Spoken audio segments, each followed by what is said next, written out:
Look, Nina, I agreed to help you out with this role thing for your musical and all, but why am I tied to a chair? Does this have to do with my role?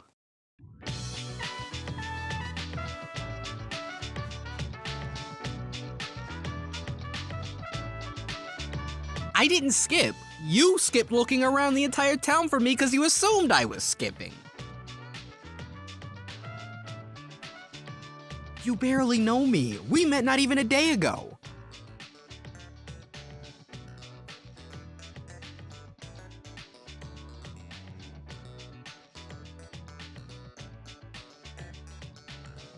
Urgent? How?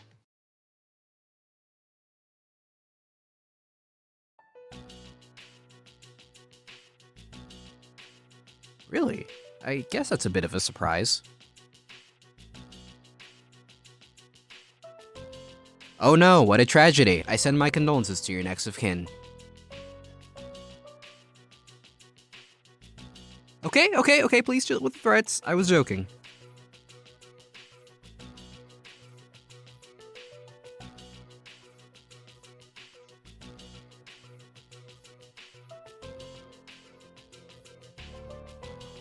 What did you do?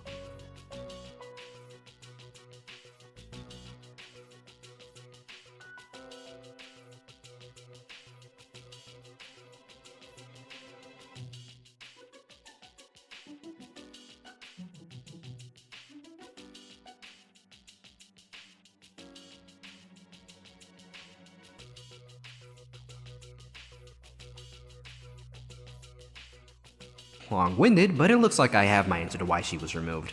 Okay, well, what about the play then? And why did you drag me here and tie me up? Just to say that?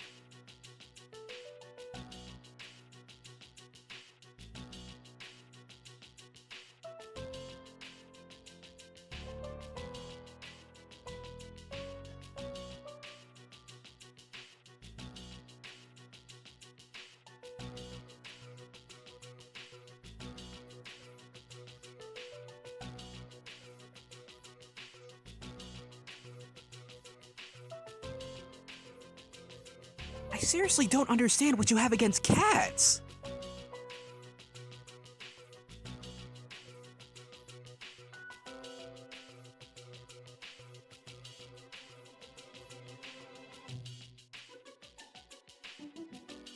I have to go to the bathroom.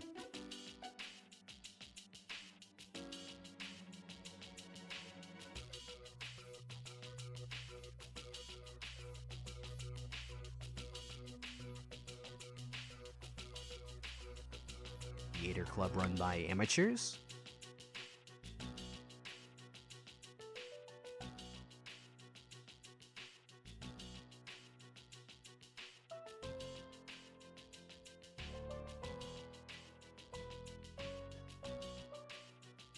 I don't feel safe in here.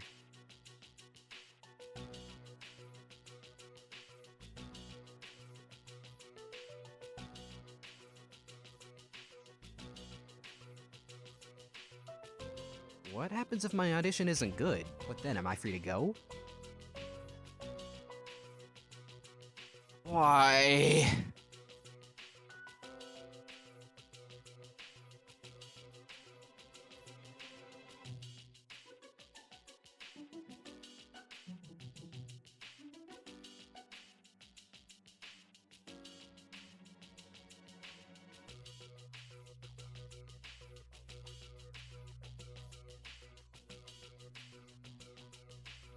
Why?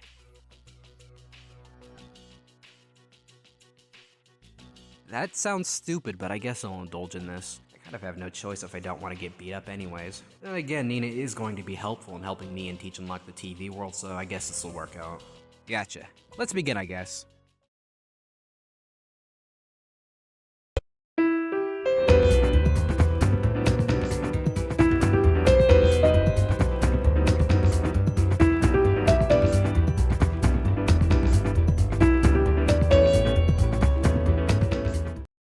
So because of the forces that be, here I am covering Star Giant in a video that thankfully has nothing to do with whatever drama she's up to these days. Instead we'll be avoiding that like the outdoors and instead talking about something less terrifying. Star Giant made a worst to best Star Wars movie list of the main 9 films and apparently it's not good, so yay. Anyways, let's begin. Oh sweet, printer ink. But let's really go in depth with the problem with Padme and by extension Anakin some more. Are you an angel?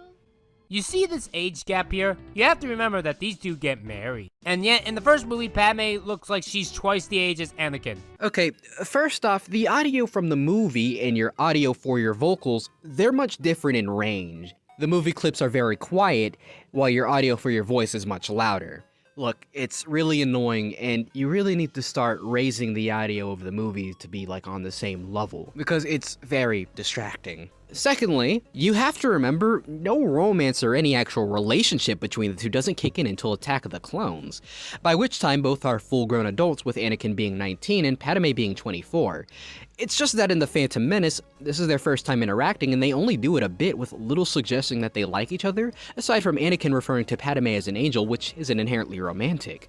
Like, I can call my mom an angel, that doesn't mean I'm romantically into her. I fuck other people's moms. Get with the program. Also, I understand that this is something you believe is a problem with their romance, which is an integral part of episode 2, but I do have to ask why exactly you wanted to put this detail, something that's more of an issue with Phantom Menace, in your section about Attack of the Clones. Again, I recognize that this is an issue with their eventual relationship, but it's something that's exclusive to Phantom Menace, so why can't it be a part of that section?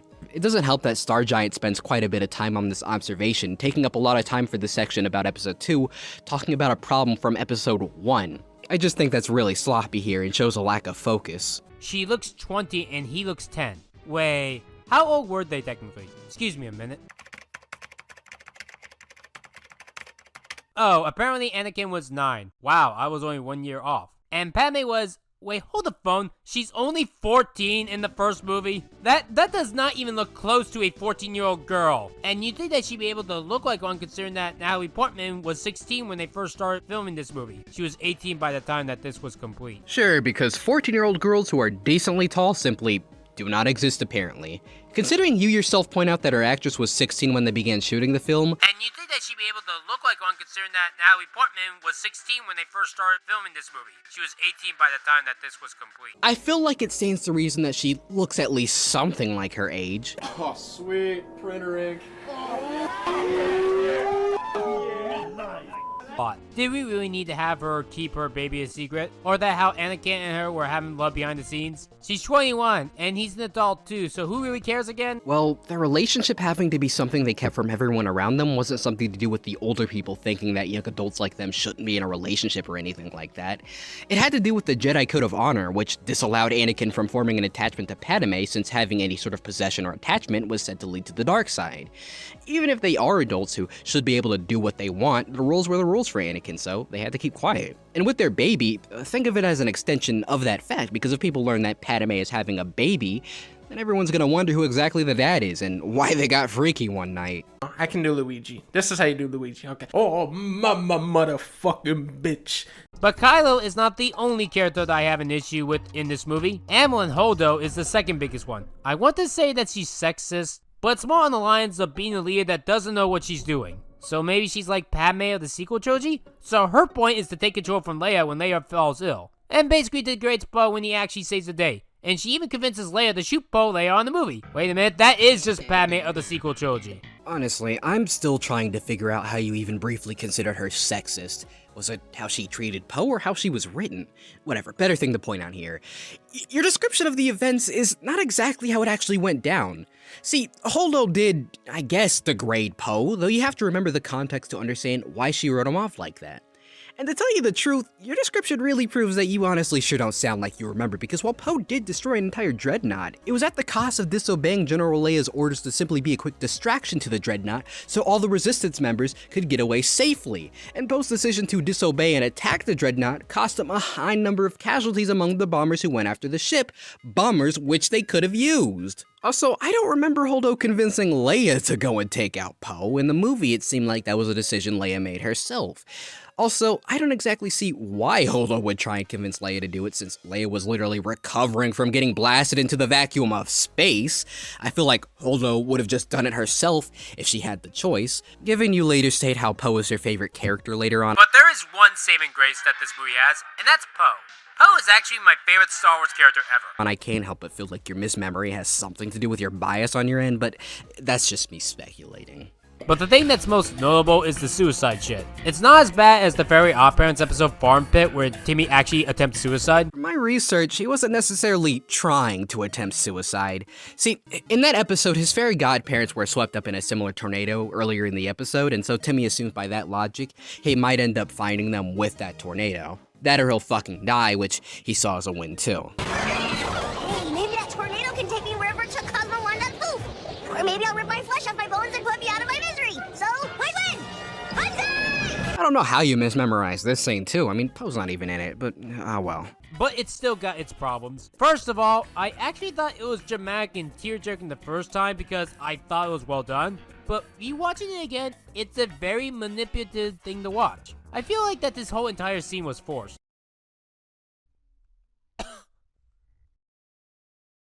You know, I miss when I had 2 sets of working ears. I can do Luigi. This is how you do Luigi. Okay. Oh, mama motherfucking bitch. You have to make the character relatable to the audience. Make them have a fun time. Not just randomly put them into a movie to kill them later on. If they made Holdo more of a fun character, I would have liked her more. Let me put it like this. Leia makes the mistake of shooting Poe. She later on in the movie tells Poe that she made a mistake. She was more interested in protecting the light than she was seeming like a hero. I don't know how to tell you this, but Leia is not apologizing for anything in this scene. At least based on what's being shown, because I don't know what she'd be apologizing for. From what it seems and how I remember, she's actually reaffirming how she feels about Holdo, and that Holdo's idea of protecting others over seeming like a hero was something Poe should strive for, given Poe and Leia had a conversation about how everyone who died destroying that dreadnought would be remembered as heroes. But nothing at all about that says she's apologizing, so I don't really get why this is being used as an example. And that makes me love Leia. She at the very least owns up to her mistakes. Holdo just kills herself and she makes me not care for her. If she apologized to Poe before her death, that would have been great instead of being a self-attained asshole. Wow, Holdo, I can't believe you're so selfish that you'd sacrifice yourself for the rebellion. Oh, I mean, if you apologized to Poe before you did it, I don't think I'd mind, but wow. Look, I'm having a hard time wrapping my head around the idea that Holdo is some whatever that word was, asshole for trying to protect the rebellion by using herself as a sacrifice to destroy some First Order ships. Like, I get the idea that you feel Holdo was underdeveloped and too much of a dick for you to care for her when she died, but I can't fathom the idea that she's somehow a again, don't know that that word was, but look, what I'm trying to say is I'm getting the impression you think her move was somehow selfish in nature, which is just straight up incorrect having seen the movie myself. I can do Luigi. This is how you do Luigi. Okay. Oh, mama motherfucking bitch. And Rose getting the revenge on those animal abuse is amazing. Why do so many people hate Rose? She sacrificed herself to save Finn when he almost killed himself. What is wrong with you people? I'm over here trying to wrap my head around the fact that Holdo sacrificing herself for the rebels is somehow obtaining? Okay, either you need to enunciate better or I need better ears. Maybe both. Probably both. Probably me. Look, I can't understand how when Rose did a hero sacrifice to keep Finn from also doing a hero sacrifice, she's not selfish. I don't think she is, of course, but I don't understand how the logic is any different from when Holdo did it. I do understand that your issue with Holdo was more so the fact that she was underdeveloped, but you never go out of your way to make it seem like Rose is any more developed, just that her getting revenge on the people who raised her was pretty cool, so this ends up coming off as just a case of hypocrisy. I can do Luigi. This is how you do Luigi. Okay. Oh, mama motherfucking bitch. I heard that Disney had to make a lot of changes to this movie due to the fact that there was a lot of fan backlash for the last one. Here's a quick tip. Don't listen to fan backlash. If you want to create a piece of art, go for it. Don't listen to them. I understand the sentiment here, that you shouldn't feel pressure to change something just because a bunch of people yelled at you to do so, but inherently the idea that you just shouldn't listen to backlash is very clearly not a smart move. Sure, admittedly, people argue that a lot of the issues that Rise of Skywalker had resulted from the production team taking a lot of the criticism that the previous film had, which resulted in the story doubling down on some things such as certain developments for Kylo and Rey, the lack of involvement from Rose after her character was lambasted by certain fans, but I wouldn't say that just not listening to people and doing what you think will work is 100% the right idea in every situation. You shouldn't listen and take every little bit of criticism from backlash because some of it may not exactly be great criticism, but that doesn't mean you shouldn't listen to it altogether. I can do Luigi. This is how you do Luigi, okay? Oh, mama motherfucking bitch. Your powers are weak, old man. It's so weird that the original Star Wars movie that started it all is smack down in the middle of all 9 main Star Wars movies. It's the most parodied thing in existence. Every cartoon in existence has more or less referenced it, or even done a whole episode on it. There are countless movies to reference it. Hell, we even have movies solely dedicated to parodying it. I just think it's a fun movie from start to finish, even though the fight scene with Vader and Obi-Wan is boring to watch nowadays. You call this a fight? Hey, remember episode 3? I get that it's 1977, but this is honestly the worst Star Wars fight ever. It's funny that I say that because it's the only fight to have a good Jedi die. I don't know if you guys could tell, but that was the whole entry on the original first Star Wars movie, and all Star Giant could say about it was that 1, it gets parodied a lot, 2, it's fun, and 3, it's good in spite of having a fight scene that isn't that great. Arguably, if you ask me, but that's beside the point. This section doesn't even last a minute, and I honestly, do you know what pacing is? I just don't like this style of doing things because it doesn't even feel like you're putting in an effort to talk about what's so good about these movies or what's not so good about the movies. You could maybe talk about its story and how it measures up against later plots from the series, or you could do the same with the characters and how they're characterized in this movie. You could talk about the score, the special effects, and maybe how this movie holds up over 40 years later, but instead you just rush through it all and that really just doesn't sit well with me. I can understand not having much to say about some entries, but this honestly doesn't even feel like you made an attempt to write down much of anything of value here. And it really doesn't help that the next entry, which is The Empire Strikes Back by the way, has the same issue but handled even worse. Overall, the New Hope entry is 36 seconds, but the next one is 24 seconds, with a good bit of that one being Star Giant actually acknowledging the fact that she doesn't really have much to say about the good movies compared to the bad ones, which doesn't exactly explain how the next 3 entries are actually of decent length by comparison, but okay. I'll save us some time and go over the things she brings up in the Empire Strikes Back entry. 1, the I am your father Luke line was improv, it wasn't but I'll get there, and 2, that she likes Yoda and Luke's Jedi training. That's it. Again, nothing about the plot, how the plot holds up in 2021, how it holds up as a sequel to what was already a classic by the time Empire came out, how this is literally the highest rated Star Wars movie on Rotten Tomatoes, and whether or not it may hold up to that standard. There is no attempt to say anything of value, and I think just that fact that there's nothing of value on Empire and A New Hope really hurts this list. It feels like there's a particular lack of effort in this area. Try again. I am your father. Did you know that Darth Vader's I am your father bit was improv during the movie? Only a few people knew about this. George kept it a secret from most people. Okay, this is going to be a very big nitpick, but I thought it'd be worth pointing out anyways. Look, I wouldn't call this improv because George had actually been planning this plot twist out from the moment he started writing the script himself. He kept it a secret to avoid it getting leaked, and only ever told it to James Earl Jones, voice of Darth Vader, and Mark Hamill, Luke Skywalker's actor, while the movie was actually in production. So technically it wasn't improv. Nitpicky, I know, I suck. With that, I think there's nothing particularly noteworthy after this point in the video, aside from some disagreeable points, so I guess that'll be all I have to say there. Though with that being said, I guess I should say my piece about the video overall. With all of the recent drama surrounding Star Giant, I do want to come out and say that I have nothing against her, and I did not make this video with the intention of riding on the coattails of that drama. I was planning on doing this video far in advance of that. Wait, aren't I being forced to do this video by a crazy theater kid? Whatever. Point is, I wanted to make this video to point out all of the little issues I have with lots of the videos Star Giant has made. I do have a few production level issues that I wanted to point out that I took issue with while scripting too, so let me go over those real quick. Starting off, the audio balancing sucks. I already went into this, but sometimes your clips are less loud than your voice, which is very sloppy. I don't know what editor you're using, but a lot of them are capable of raising and lowering volumes, which is pretty helpful for making a lot of your audio sound on a consistent level, which as a video maker is something you should strive for. There's this moment at this point in the video where the screen just crops itself, and I think that's super duper sloppy. I assume that's something you did to keep the video consistent since all of your clips are cropped like that, but there's a few seconds where it's not cropped and then becomes cropped. I feel like you should have noted that and fixed it. I'm not gonna die over this, but again, it just adds to the impression that this video was maybe rushed or at least edited sloppily. Finally, there's the fact that sometimes you have two sets of music tracks playing one over each other. I subconsciously noted this, but I never thought about it until I got late into the video. It doesn't sound good to listen to. If you're going to be playing an audio track in the background, please only have one. Anyways, production issues aside, I already went into detail about one of my other big issues with this video, which is in regards to pacing. Like, I get that sometimes you're not going to have as much to say about certain topics, but I just can't help but feel like there wasn't even an attempt to try in the case of episode 4 and 5, which is especially notable because those are considered the best in the franchise. At the end of the day, I don't really like this video, but that's not to say I hate it. There's probably a lot more in this video somebody else probably would take issue with.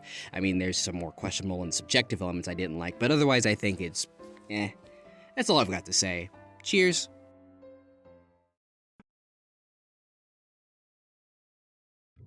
Alright, so Nina, how was it?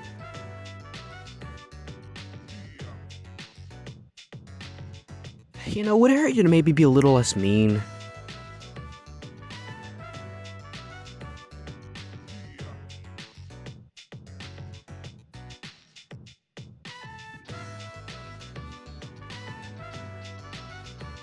Ugh.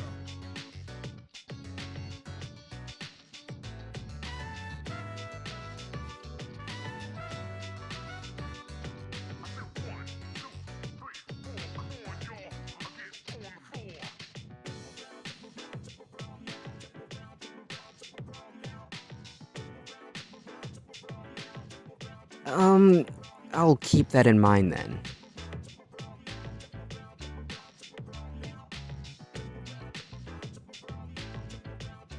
Sure thing.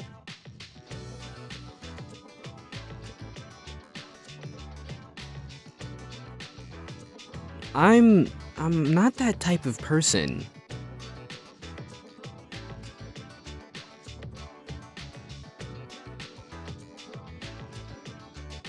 Catch you later then. Ugh.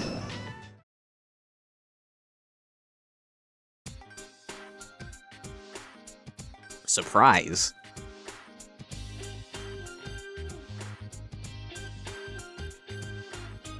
Wait, right, today is my birthday. Somehow that completely crossed my mind. Wait, how do you know? I don't remember mentioning anything about today being my birthday to you, like, ever. Of course she did. Well, that was nice of her. Thanks for the birthday wishes nonetheless, though. I appreciate it, I guess.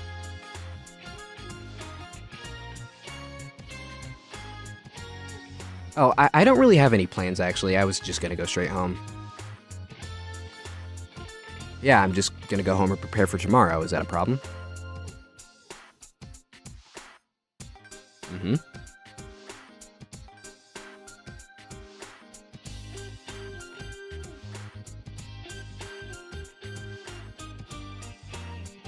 Not really. I mean, I don't even have parents in the first place.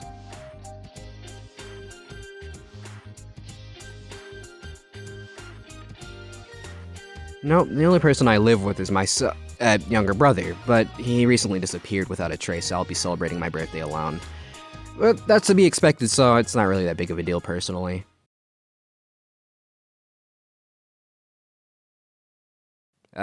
Joey? Earth to Joey, are you alive? Wait, what?